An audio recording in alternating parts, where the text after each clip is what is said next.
everyone to today's webinar, CFCA's final webinar for 2021. I'm Annika Joshi from the Child and Family Evidence team here at AVES. We've enjoyed bringing to you our 2021 program. Being a year with many of us online for work and outside of work, we thank you for your ongoing support for our webinars. We also appreciate the time that you take to provide us feedback as we strive to make our webinars relevant and practical in facilitating evidence use in the work that you do. So don't forget, all of our webinars and their resources are available on the CFCA website if you want to go back and watch them. Today, we want to replay the social and emotional well-being for LGBTIQA+ young people. We wanted to rerun this webinar because it's a great example of a topic that is relevant to all of our audience. The feedback we received included comments like great practical tips, changes to my day-to-day practice, and how I can include inclusive language in my practice. So for these reasons, we thought it would be worthwhile playing this one again. Sadly, there won't be any live Q&A, but we are here in the background to help with any technical issues. This is our last webinar for the year, so have a safe and happy break, and we'll see you in 2022. Now I will hand over to Claire Ferrugia, who will continue introducing the webinar. Welcome everyone to today's webinar on the social and emotional well-being of LGBTIQA+ young people. I'd firstly like to acknowledge the traditional custodians of the land, the Wurundjeri and the Bunurong people of the Kulin Nation, and pay my respects to their elders past, present and emerging, and acknowledge all First Nations people that are attending this webinar. I'm speaking to you today from Naarm, Melbourne. My name is Claire Ferrugia, my pronouns are she, her, and I'm a Senior Research Officer at the Australian Institute of Family Studies. So many LGBTIQA people live happy, healthy, resilient lives. However, a disproportionate number of young people experience worse social, emotional, and health outcomes than their peers. Within a few decades in Australia, we have seen the introduction of marriage equality, and in many areas it is legally and socially unacceptable to discriminate based on sexuality, gender, or sex characteristics. Yet many LGBTI young people continue to have experiences that negatively impact on their social and emotional well-being. So to differing extents, we see that mainstream service providers are working to understand these needs of the diverse groups and respond accordingly. But there continues to be gaps in understanding what the experiences of this group of people are and how best to respond to their needs using evidence and evidence-based practice. So today we are really going to touch on the research, the practice and lived experience, trying to fill these gaps. We will focus on the now what. How today can we improve engagement with LGBTIQ young people and optimise their social and emotional well-being. So a quick note before we begin. Lesbian, gay, bisexual, transgender, intersex, queer, asexual people are made up of highly diverse groups of people with very distinct experiences. We can't necessarily do justice to their experiences here in this hour, nor can the panel represent the diversity of these experiences. But really the aim today is to start a conversation, to draw attention to some of the overlapping struggles that are faced for young people that are not necessarily heterosexual or in a relationship with a man and a woman, when their gender doesn't align with the sex they were assigned, male or female, usually when they were born, or if they were born with a variation in sex characteristics or identify as part of a broader intersex community. So if you want to know a bit more about the actual acronym itself, please refer to the included resources in the handout section to this webinar. This might be helpful during or after the webinar. And also before we do go into the introducing the presenters, I'd like to acknowledge that some of the content we're discussing today could be triggering and does include some discussions about suicide. So we encourage you all to take it easy and access your support networks and services to debrief after the webinar. So now I'm going to turn to introduce our presenters. Firstly, we have Adam Bourne, who is a bit of a powerhouse and has a long list of titles that include Associate Professor of Public Health and Deputy Director of the Australian Research Centre in Sex, Health and Society at La Trobe. He's also a Senior Visiting Fellow at the Kirby Institute at the University of New South Wales. Adam has taken a leading role in the development of research that examines health and well-being of LGBTI people at both domestic and international levels. So welcome, Adam. Thank you very much, Claire. It's a pleasure to join you today, and thank you to AVES for organising this webinar. I'd also like to acknowledge that I'm joining you today from the lands of the Wurundjeri people of the Kulin Nation, and I pay my respects to their elders past, present and emerging. Great. Thank you, Adam. So And now, oh yeah, okay. Sorry, no, carry on. Sorry. I'll introduce Vicky now, who's our next panelist. Vicky Ryle is the Executive Director of Clinical Practice at Headspace, the National Youth Mental Health Foundation.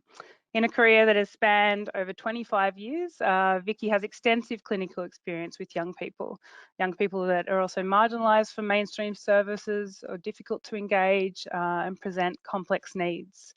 Vicky is a passionate advocate for youth mental health and youth participation. So welcome, Vicky. Thanks, Claire. Thanks, Adam. Nice to be here. Great to have you. And now I'll introduce Nicole Scott. Nicole is an advocate for positive youth mental health education in schools, specifically early education around emotions and how people can be helped with anxiety and depression. In her position as a Headspace Youth National Reference Group member, Nicole wants to inspire and empower young people to seek help and ultimately to see their own power. Nicole identifies as part of the LGBTIQA plus community and is a strong advocate for self-care, who did some painting this morning. I do know that. Welcome, Nicole. It's such a pleasure to have you. Thank you so much, Claire. I'm really excited to be here. Great. I think this is a perfect time to turn over to you now, Adam, because we have a lot to get through today. And Adam will be starting by sharing some insights about some of Australia's most recent data on this topic. Thanks, Adam. Thank you very much, Claire. So I'd like to use my 10 minutes with you today to talk through the findings of a study that we've recently published called Writing Themselves In For, a national survey of health and well-being among LGBTIQA plus young people in Australia. As the name suggests, this is the 4th time that we've run such a survey, the first time being conducted way back in 1998. And we've been able to kind of catalogue and understand the experiences of LGBTIQA plus young people over this long period of time. This time around, the survey was conducted in late 2019. So this was all collected pre-COVID, and that's really important, I think, to bear in mind. It recruited young people via a mixture of Instagram and Facebook advertising using a series of different characters and advertisements, such as those shown on the screen before you right now. The survey included a whole range of questions about physical health and well-being, mental health, as well as questions around connection to community, support from family and friends, and experiences that they were having in education. The recruitment for the survey was pretty successful, we think, and it resulted in 6,418 LGBTQA plus young people participating. This makes it the largest ever sample of the population in Australia, and actually one of the largest in the world, so we can speak with real confidence with these data. But more important than it being large, though, it's also really diverse. We heard from large samples of young people in rural areas, people from culturally diverse backgrounds, those living with disability, and a really diverse range of voices across the spectrum of gender identity and sexuality. And all of those characteristics and those intersections, they all matter.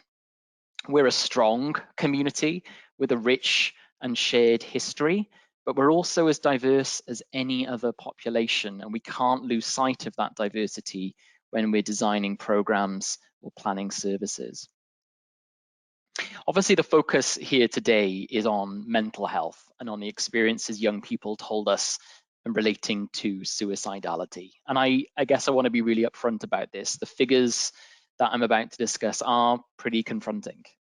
They tell a story of young people in some exceptionally challenging circumstances. And to be honest, no matter how many times I or the rest of my team look at or talk about these data, they're still really affecting. And so, as Claire said at the start, do take a moment afterwards to reflect upon them and to reach out to support, to debrief if you need to.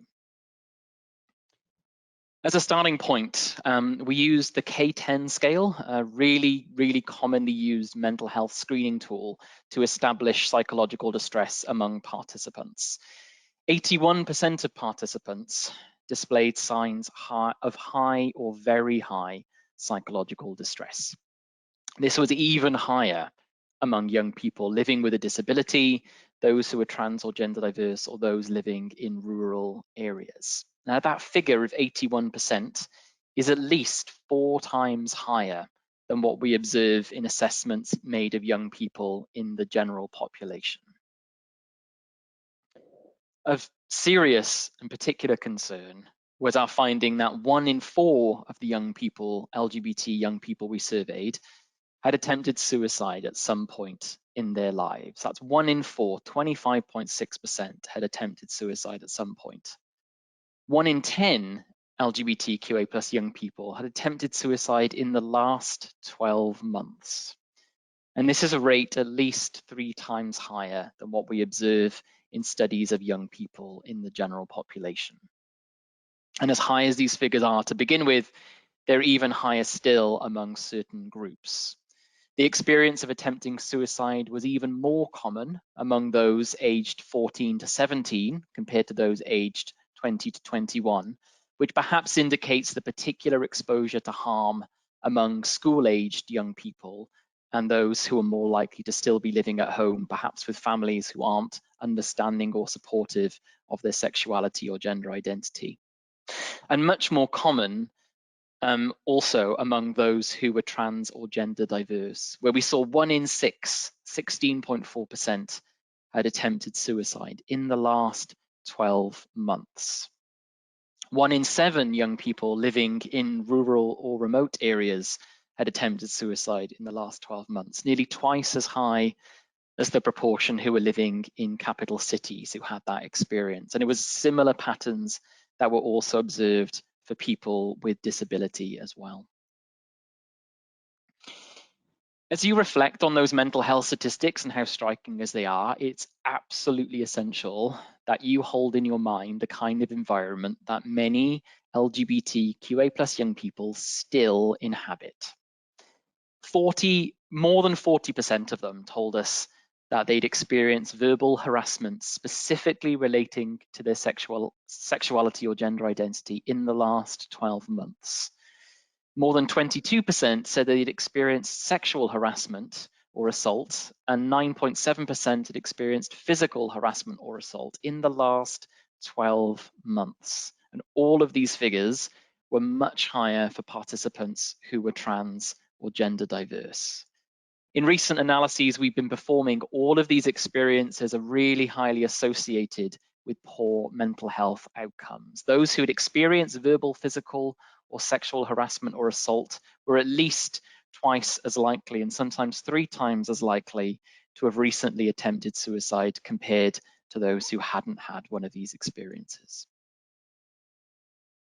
And this challenge around harassment and abuse and the notion of safety really is particularly evident in educational settings, at schools, at TAFEs, or at universities. And these have been sites of lots of work over the last decade, but also the sites of much debate.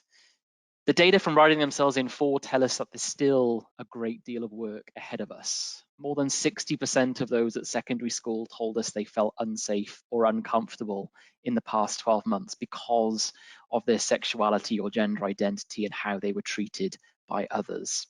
And although the proportion was lower, it was still the case that 1 in 3 young people at TAFE and 29% of those at university reported that similar experience of feeling unsafe.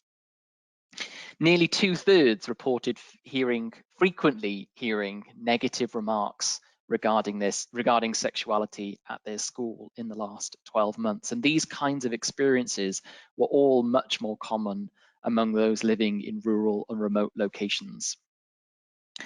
None of these experiences relating to safety or harassment, if they're happening at home, in school, or in any other context, none of them are historic.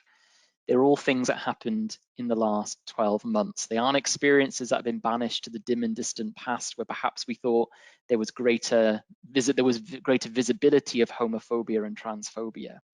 These experiences of stigma and violence have been real, and they've been very recent. They tell us just how far we have to go in tackling the upstream drivers of mental health, and what we have to do to tackle homophobia, biphobia, transphobia, and any other hostility directed towards LGBTQA+ young people. But I don't want to leave you with the impression that everything in the lives of these young people is cast by a shadow. And alongside those stories of significant mental health challenges, we also heard about the creativity and passion of LGBTQA+ young people and the things that are helping to make them feel safe. We didn't ask many open-ended questions in the survey, but towards the end, we did ask participants, what makes you feel good about yourself? And these are some of the most remarkable data in the whole report. The findings speak to how they find meaningful connection to others, how being affirmed by others in their gender or sexuality can be the most rewarding experience of all, and how they find ways to express their individuality that make them feel confident and empowered. They talked about the creative outlets that they found, the relationships that mattered to them, and the positive changes they tried to bring about for their community. If we want to try and improve health and well-being for LGBTQA+ young people, then these are the kinds of strengths and values that we can draw upon. And finally, I guess we've been talking about mental health among this population for years. And I wanted to underscore the fact that these findings I've shown you are not necessarily new. They replicate those found in several other studies conducted previously, but they tell the story with a larger and more diverse sample than we've ever had before. And studies like this help us to amplify the voices of LGBTQA+ young people and encourage us to stand up and take action.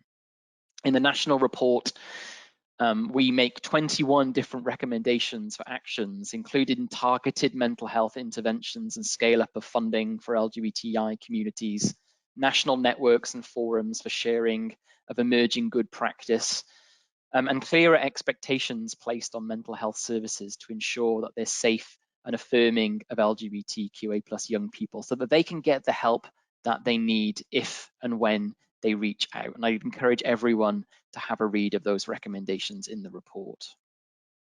Finally, I just want to take a quick moment to thank everyone who makes this kind of project possible. It was funded by the Victorian Department for Premier and Cabinet, the New South Wales Department of Health, the Australian Capital Territory Office for LGBTIQ+ Affairs, and Shine SA, with support from Office of the Chief Psychiatrist in South Australia.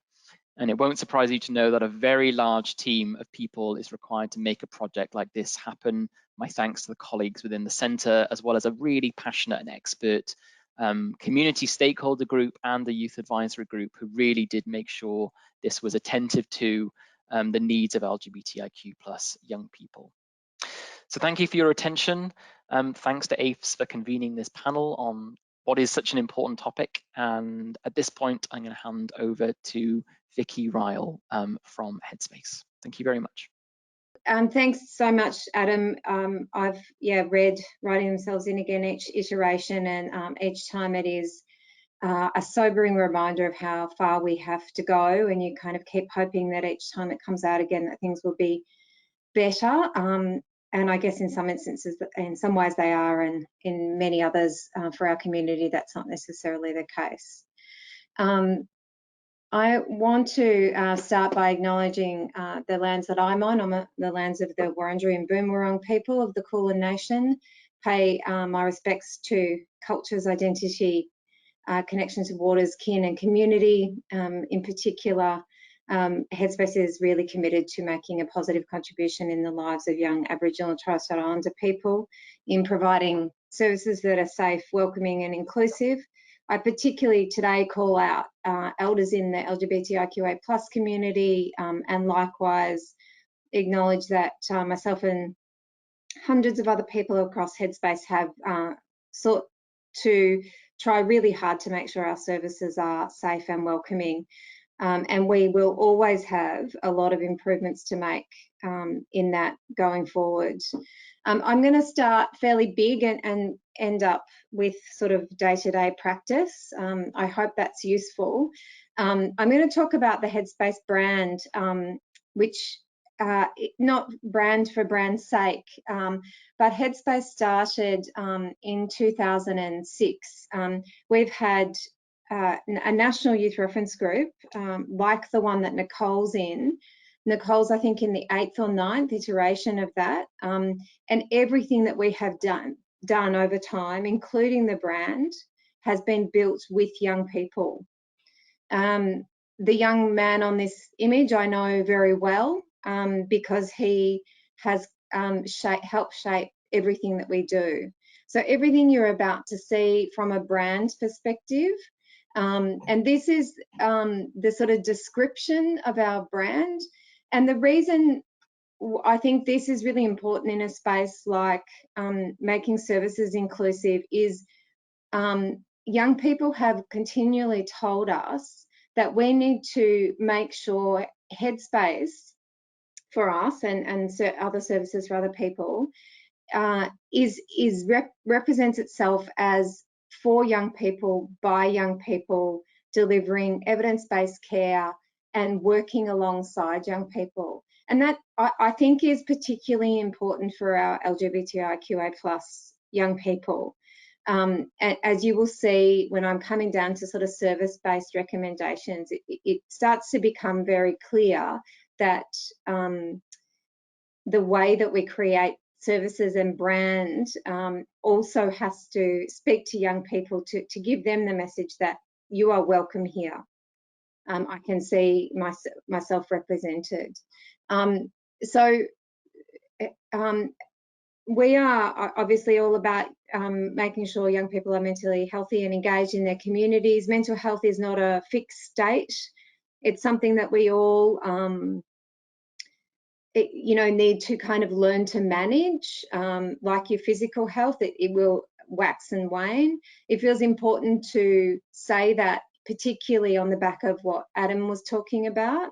The reason that LGBTIQA plus young people are overrepresented in mental health statistics is because of their experiences, and because they have unsafe experiences and in many instances are not welcomed. So again, you'll see through the organisation and practice recommendations, what we're seeking to do is change that, is give all young people a positive experience of help seeking. And I'm going to go through some high-level service statistics. Currently, there are 137 Headspace centres across the country. Some of them are sort of smaller centres, they're called satellites. And this is a mean, so it's an average. But what you can see here is that on average, we see 62% people that identify as female and 36% identify as male and 2% in the gender diverse group, or haven't been comfortable to answer that question. Nationally, the mean is 24% of those nearly 100,000 young people last year identified as LGBTIQA+. Now, if you look at a modal distribution, some centres are seeing as high as 50% of their young people. So remember, 137 centres, this is a national average.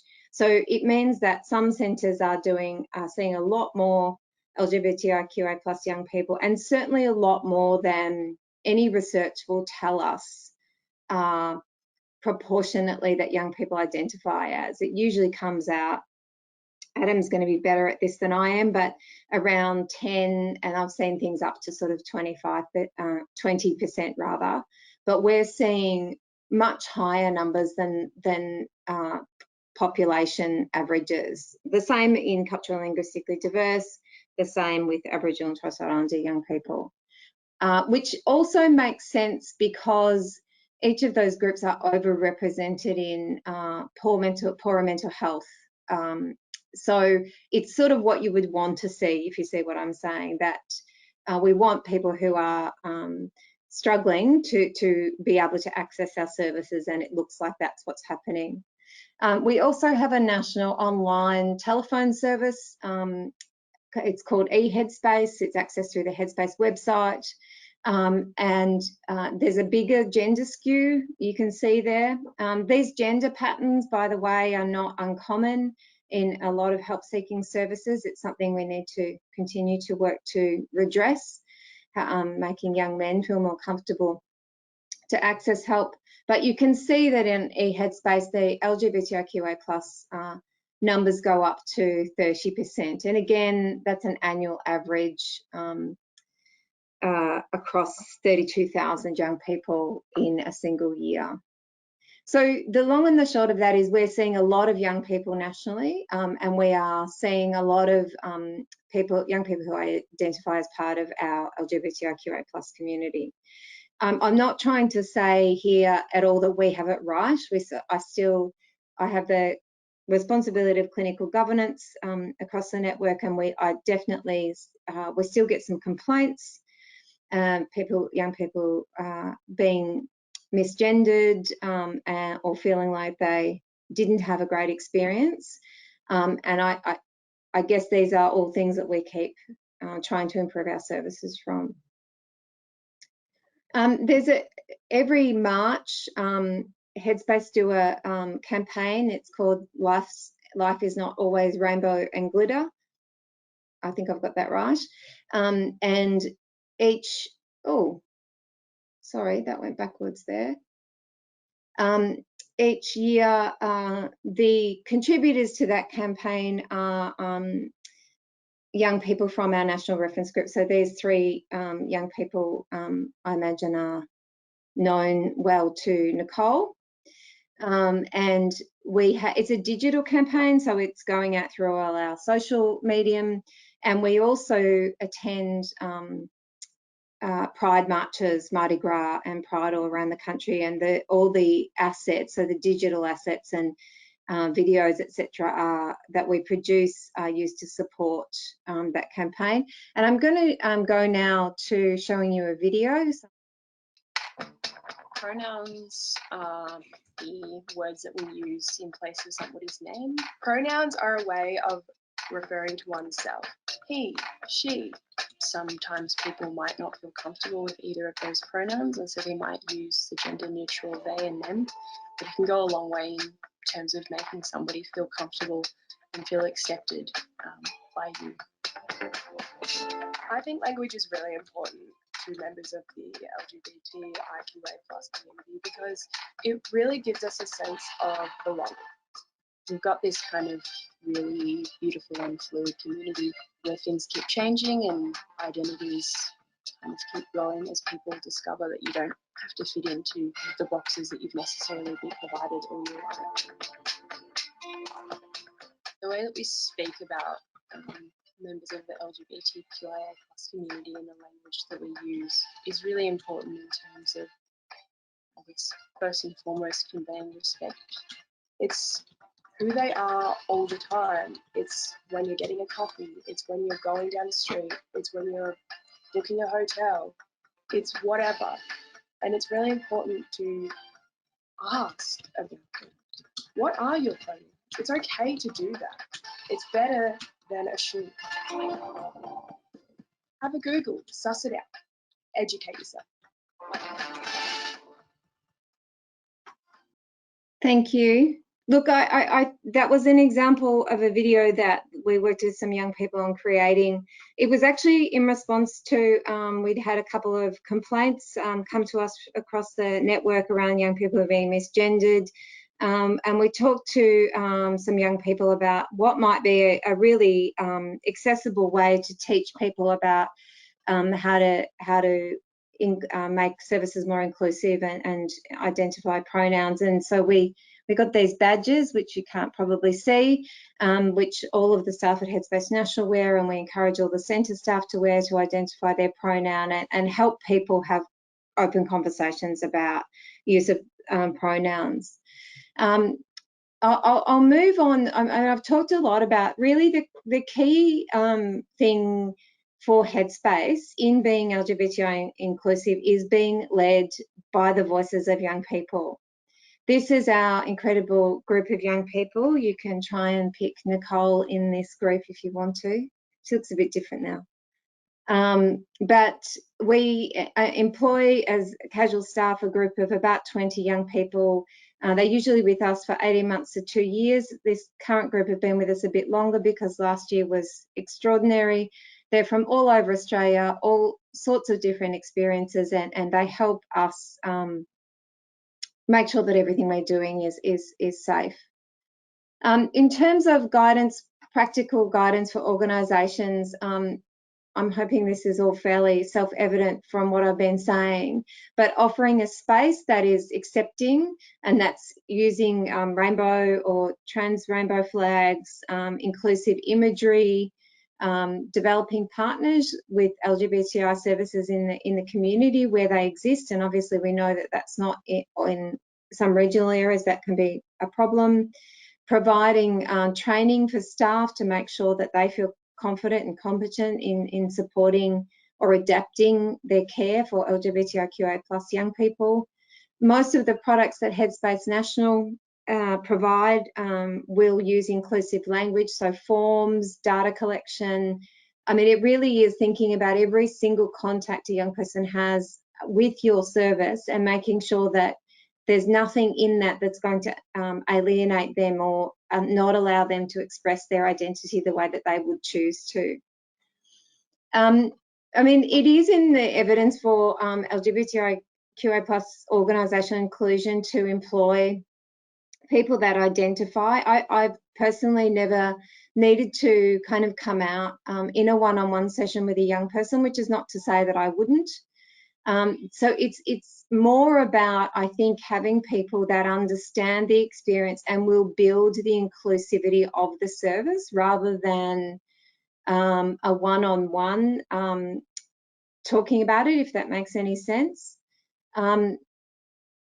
And I guess it is inclusive language around any conversations around gender and sexuality and engagement. We've also, Headspace works with people between the ages of 12 and 25. A lot of the organisation services need to be mindful that some young people may want to come and talk to a Headspace clinician about their gender or sexuality, but they may or may not have actually spoken with their family member or support person about that as yet. So there's a whole lot of factors that we need to be mindful of and inclusive of, but being sensitive to their experiences after that.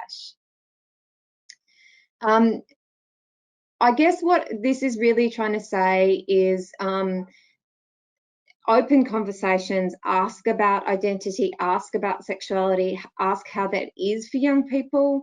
Through my career, which is long now, that those answers have really changed in some respects. Lots of people in the LGB identifying with those labels feel like that's not necessarily a difficulty or why they're there, but as Adam said, very ably talked about, it may be much more about other experiences they've had that relate to that, but their experience of help seeking needs to affirm their identity, and they need to feel so sex education, for example, in schools or as part of good mental health care needs to talk about safe sex practices for all sexualities, all identities.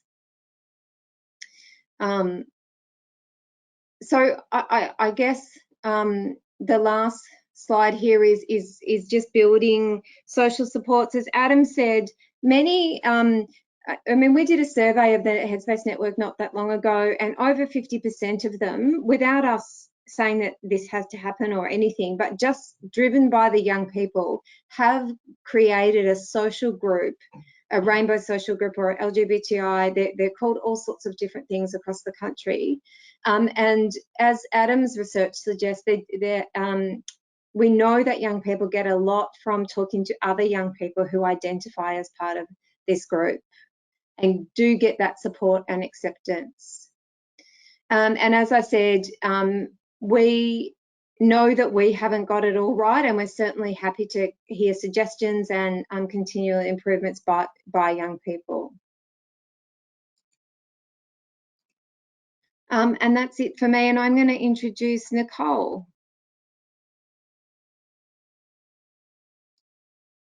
Thanks, Vicky. Cool. So my name is Nicole, obviously. My pronouns are she and her. First off, I just really want to thank everyone for coming along to this and giving me space to share my story and share really tangible tips that practitioners can do to create a more inclusive space. So first off, I'm just going to do a little bit of a lived experience about my personal journey. And I really want to emphasize that my personal journey does not reflect everyone's experience. We're such a diverse group, and we definitely can't explore everyone's experience just in this 1 hour. So I have lived experience of depression and anxiety. I started experiencing those around the age of 14. When I was a lot younger, I started to think about who I was attracted to and my identity, my sexuality. But for me personally, me needing to seek help for my mental health, it wasn't actually linked to my identity or my sexuality, which I think is a really important thing to just point out. For some people it is. Some people have really bad experiences and that can affect their mental well-being. But for me personally, it actually didn't have anything to do with that. And I was really lucky. I had really amazing experiences, mostly with practitioners, and I never felt like I had to come out or talk about my sexuality. But there was a few things that some practitioners did that just helped me to feel really safe. And if I wanted to have that conversation, I felt like I could, and that I was in a safe space, and that, yeah, if I wanted to share, it would be okay. So I think the one thing that was really important for me, and still is, and I think it is for anyone in the LGBTQI+ community, is a sense of belonging, a sense of community. A lot of us, we don't have super supportive family, and we really need that sense of connection, like all people do. But for us, because we might not always have super supportive people around us, that is even more important. And so there's some really simple ways that practitioners can do this. And some Vicky mentioned. So one of the things that I really love seeing is when practitioners have their badge, but then they'll also have their pronouns on there. And it's not necessarily that I need my pronouns to show people, but when practitioners have that, I'm like, oh, they're okay with this conversation. This must be a safe space. This is okay. I can come out and show my pronouns if I want to. And so it just creates that sense of safety, and you're okay, you're seen, you're heard. And also having that on forms, so saying preferred pronouns on the form. And it's just having that opportunity and seeing that people are ready to have that conversation. It's almost like, oh, okay, I'm okay here. This is going to be okay. And having posters, I've seen posters around that say, you are welcome here, or you are loved. I really love those ones. And when sometimes people feel like it can be overwhelming if they don't know much about sexual identity and gender identity, and it can feel a bit overwhelming. It's like, oh, what do I do? How do I start these conversations?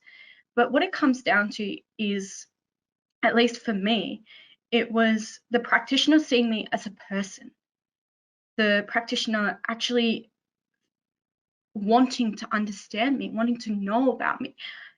The services that I went to, and I felt like a person. I felt like I was being seen.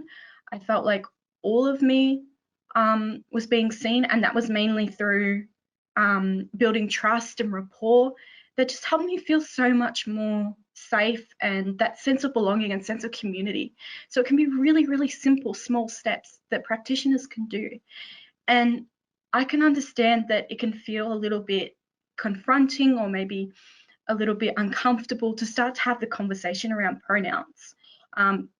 It might be your first time hearing about pronouns today, but the thing is, we need to have these conversations. You might feel a little bit uncomfortable about, oh, how do I ask this person about their pronouns? How are they going to react? But I can guarantee you we are more afraid. And what I mean by that is we're not afraid to talk about our pronouns, but we are afraid, oh, what if I get rejected? What if this person says something that's really from a hateful place? Or until we know that we are welcome, at least for me, going into a new environment, I'm like, okay, I need to hide myself a little bit. I need to pull back. And I think that's really sad, especially for young people. Like, I'm 26. Can you imagine what maybe a 14-year-old feels, or just being able to start to have those conversations? And if I really encourage you to practice. So start saying when you meet people and when in your workplace, my name's Nicole, my pronouns are she and her, what's yours? And it's just as simple as that. It can be really, really simple, and just practice. If you need to practice at home with like a trusted person first, just because it feels a little bit uncomfortable, it's okay. It's okay for these conversations to feel uncomfortable at first. We're not used to them. So it's really getting that practice in so that we can start to normalize pronouns and normalize talking about sexuality and identity, because there is a little bit of stigma around it still, unfortunately. And so the last thing I really want to jump into is the importance of participation. So I'm part of the Headspace Youth National Group, and that helped me so much on a personal level.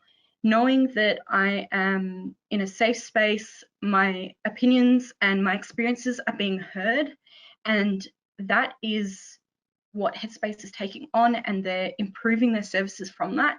If you are from a service and you don't have the voice of young people improving your practice, it's something you need to do. Honestly, it's so, so important for us to feel heard and seen, and you'll get a lot better outcomes with the young people as well. And I think there was something mentioned, I think it was from Vicky, for young people by young people, and it's really, really important that we hear that. And then also you're getting education straight from people who are living it. So it's not just improving your own practice, but it's also improving your own education, your own understanding. But I also really recommend getting training for your practitioners, professional training, going to little things like this. It's absolutely amazing. It really shows how committed you are to learning and wanting to create that safe space for us. So yeah, I think that's the main tips I wanted to go through, but we are going to go through some questions that you've sent through. We'll also have a recording of other questions. So I'm really looking forward to that, and hopefully we can cover everything that you want us to go through.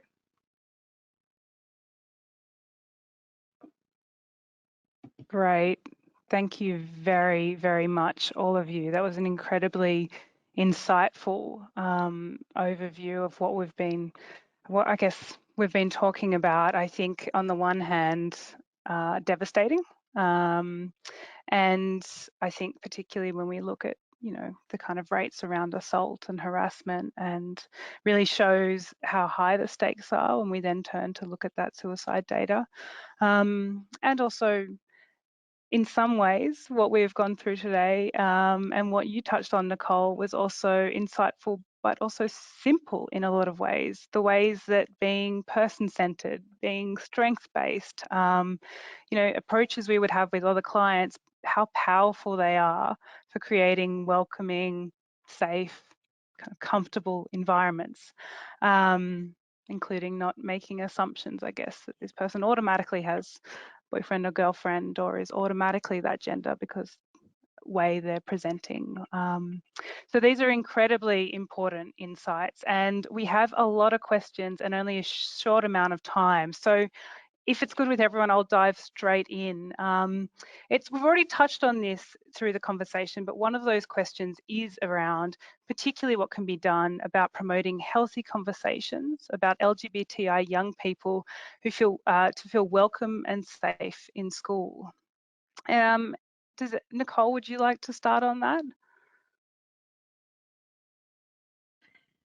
Yeah, so I'm not sure specifically around conversations, but around something that kind of leads to that is creating the school into a safe space. And so really, I think it would be really amazing if teachers were able to have their pronouns on them, really starting with that normalizing conversation of pronouns, making sure that the school is getting appropriate training, and also just having like posters and other sorts of flyers around, just really showing that you are, as a school, wanting to create that safe space and you are wanting to open up those conversations.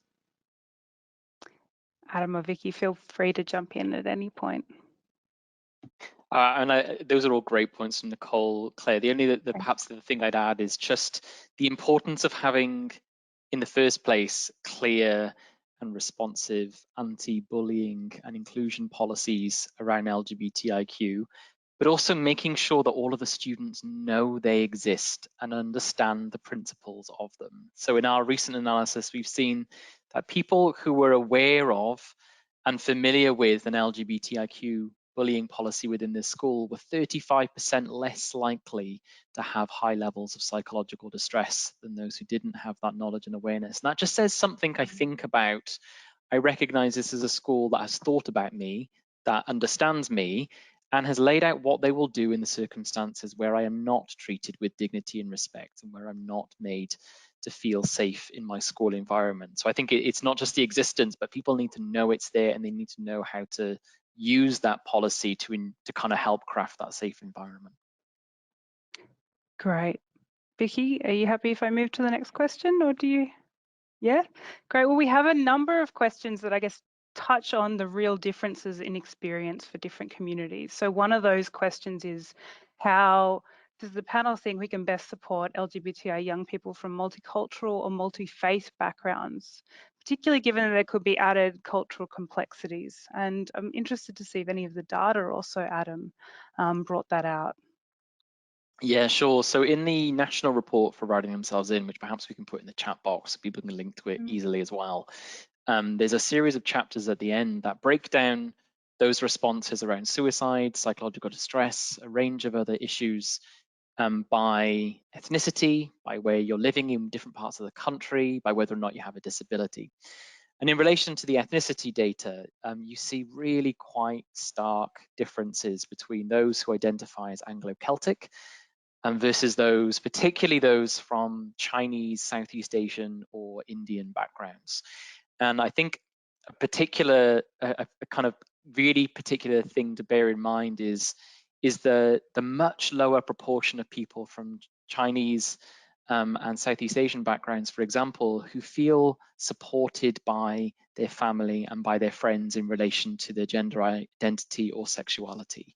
And I think while we're thinking about and planning and furthering interventions in schools and in other kinds of services, you know, we need to remember the really key and important role that families play within this as well, and think creatively in partnership with organizations that work on behalf of culturally and linguistically diverse groups. It has to be in partnership with them. It's important that we think creatively about what those kinds of family related interventions might look like and how we can support families in culturally diverse backgrounds to perhaps often just better understand the nature and complexity of sexuality and gender identity so that they're more empowered and understanding, you know, at said time when they're when one of their children identifies as part of the LGBT community.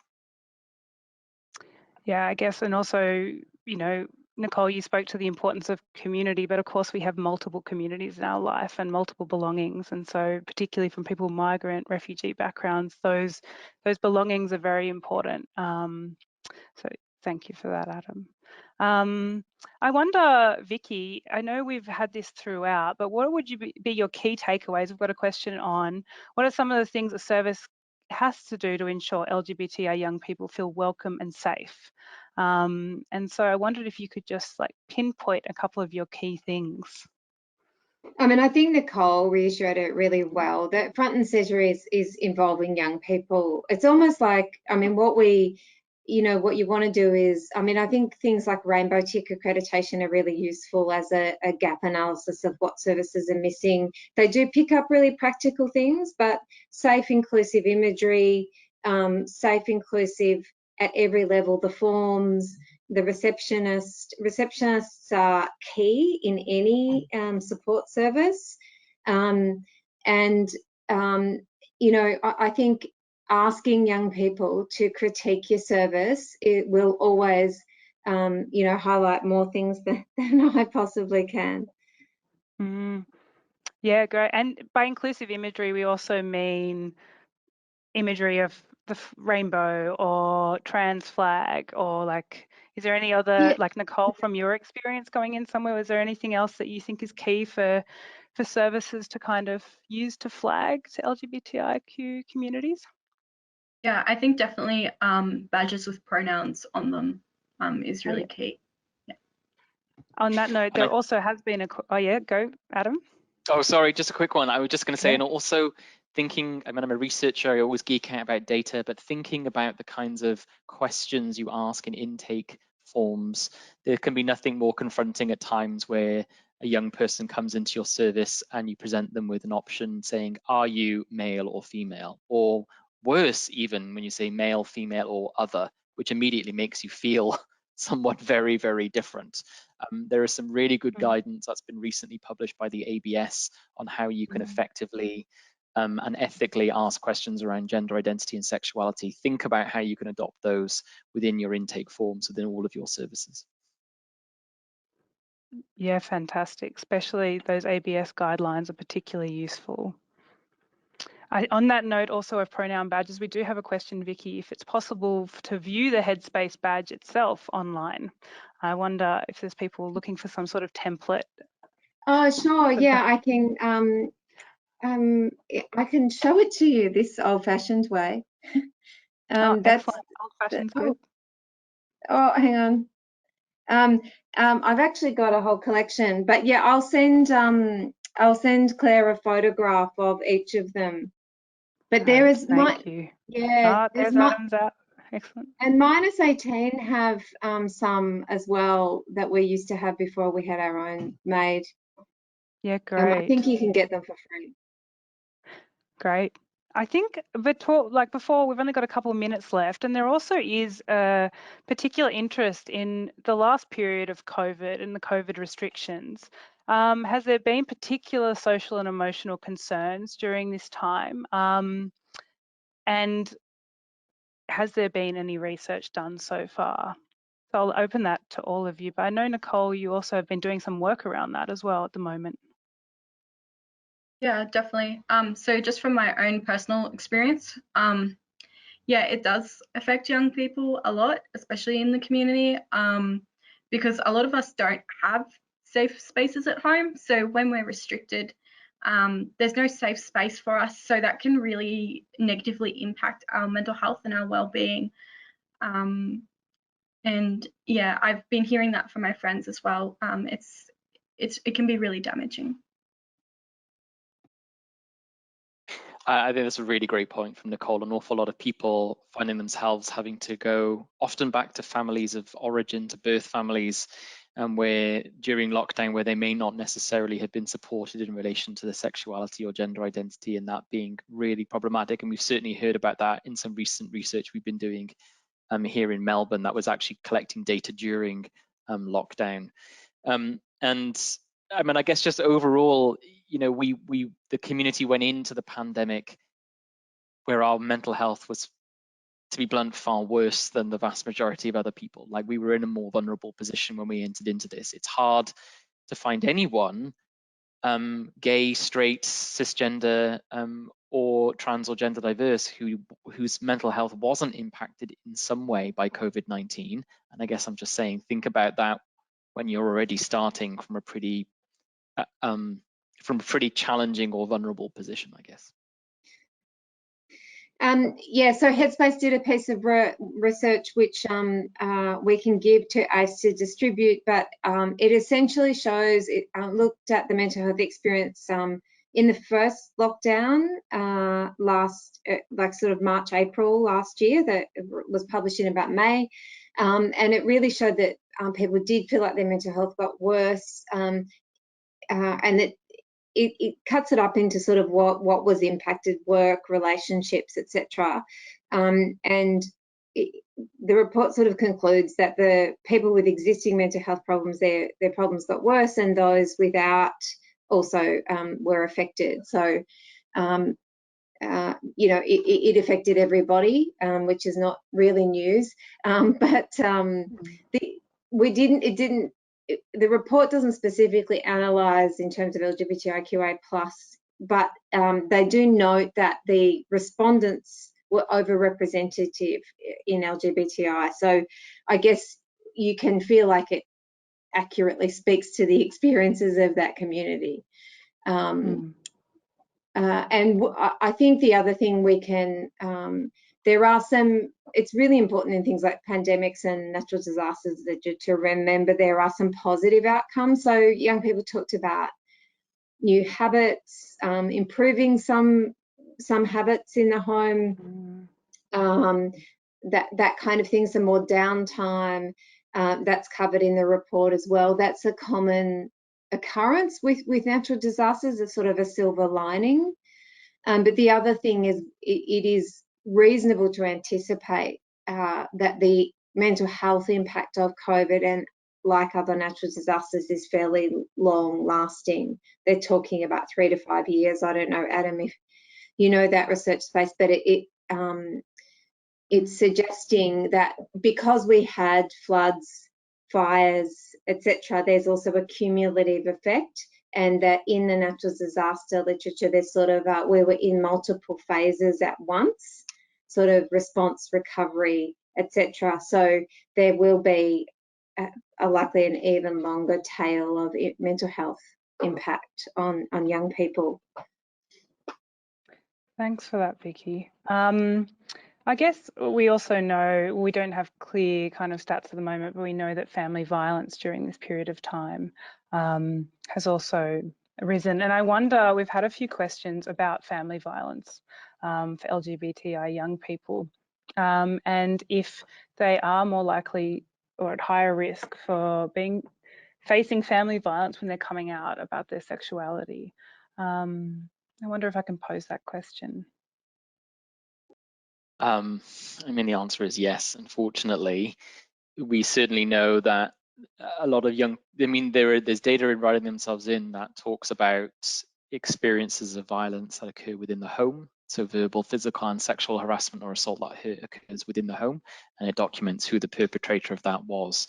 And it is the case, unfortunately, that there are still, I mean, any number is unacceptable. And there's still a sizable proportion of young people who are in receipt of abuse in the home from family members who are not accepting or tolerant of their gender identity and sexuality. And I think it's insightful when you look at the data around experience of homelessness. And about 1 in 5 young people had experienced homelessness at some point in their lives. About 1 in 10% had that experience in the last 12 months. And when we asked them kind of what were some of the factors that influenced or led to your experience of homelessness, really, really high on that list was rejection from family at the point at which they disclosed. So yes, unfortunately, Kate, that's clear. That's still a really common experience. And how best do you include families that have potentially have resistance, or how do you include them at all for LGBTI young people? Nicole, is that something that I think we've talked a tiny bit about? Yeah, I think the really important key is to let the young person choose that, choose when, if ever, and in what ways that they would like that. It's really important to hear the young person's voice in that, to avoid further damage. And I'm a massive advocate for family inclusion in the care of young people from a mental health perspective. And I think the default should always be that the families should be included. But how that's done, in particular in relation to LGBTIQA plus young people who may not be out to their families, is critical. And similarly with young people who are from refugee and migrant backgrounds or culturally and linguistically diverse, we have an interesting sort of generational, or we're at a point where young people at the moment are more literate from a mental health perspective than they perhaps have ever been, more inclusive from a gender and sexuality perspective than they perhaps have ever been. But that is not necessarily the case for their parents. And that literacy is exacerbated even more with culturally and linguistically diverse or refugee and migrant populations. So there are sensitive ways to just have really frank conversations with young people about it is often young people have better outcomes when their families are included, but we need to be really careful about doing that in a way that feels okay for you. What can we talk about together with the family? What can't we talk about? And certainly I have many instances of where families have wanted us to, almost do conversion therapy, seeing both people separate, ending up coming together with a, not necessarily a celebration outcome, but I guess an acceptance and having had some extent of the conversation that is as far as that's going to go. It takes a lot of time and relationship building with both ends, in my experience, and quite a lot of confidence as a clinician that because like if I'm working with Nicole, she needs to know and trust that I can and will respect everything she's going to say to me, and that I can do that something similar with Nicole's family, but not necessarily move information between that's not going to be helpful. But I think it can be done. I mean, I know it can be done. I've done it myself. I think the difficulty is, a lot of certainly young clinicians don't have heaps of confidence in family work, generally speaking. And so I think that is a challenge. But I think do some training, get some supervision, and have a go, and be guided by the young person.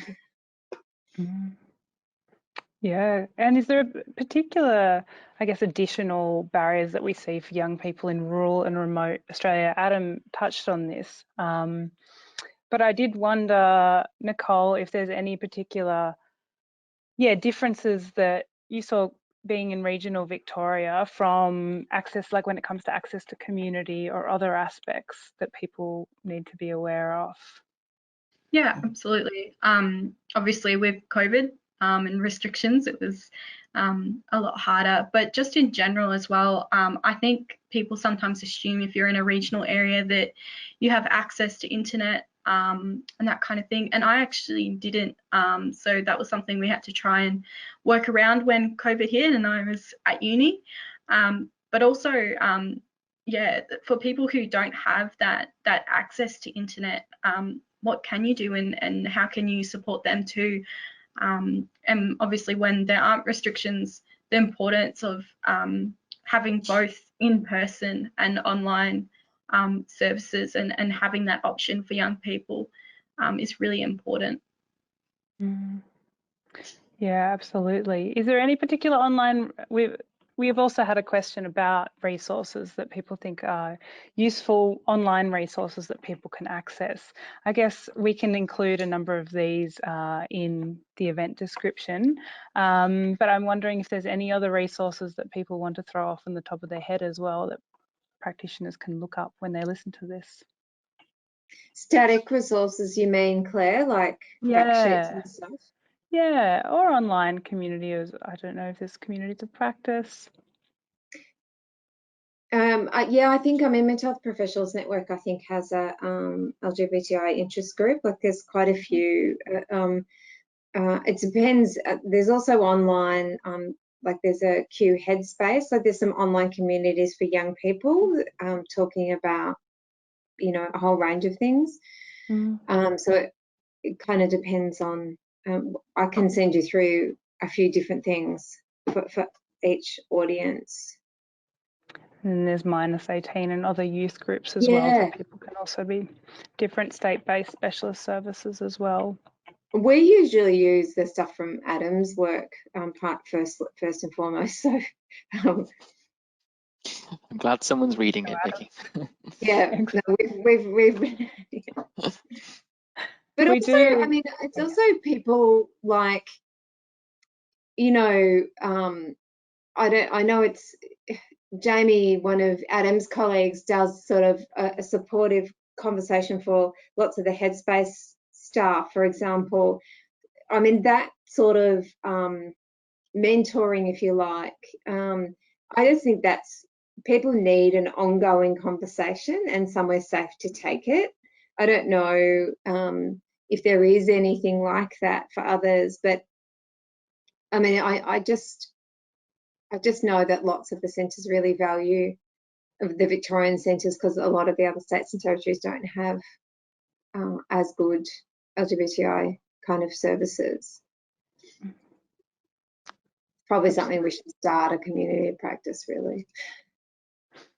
Or hopefully inspire people to start after today. So I think we do have to finish in a minute, but I do want to ask Adam also, we've had questions about whether there's particular data on Aboriginal and Torres Strait Islander communities that have come out. And I am aware that we don't have representation today here in the panel, and it is a real topic that we need to explore further. So I did want to end with, do you have any kind of insights that we could bring to the audience?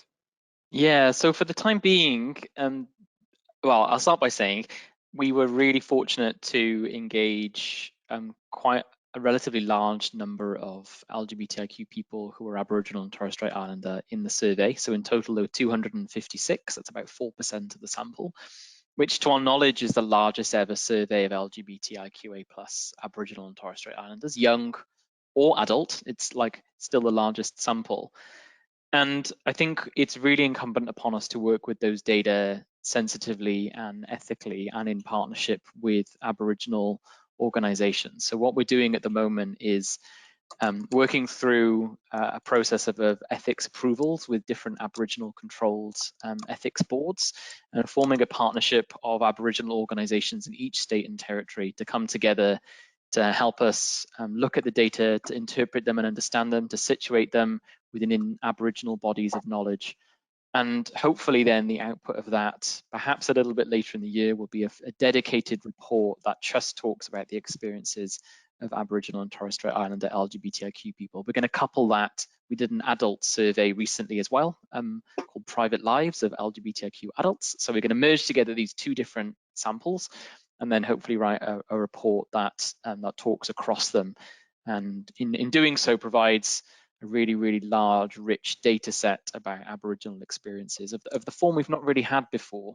I can tell you from having just eyeballed the data and kind of had a look at it thus far that it is really troubling, that there's a lot in there. There's going to be a lot for us to reckon with, and there's going to have to be a lot of soul searching about how we can best move forward with this in the near future. Great. I think this is a great place to end today's conversation. Again, thank you very much, and we will be staying tuned for that future research, Adam, and for hopefully more future partnerships and talks on this conversation. So thank you all so much for joining us today. It's been great. Thank you. Thank you. That's great.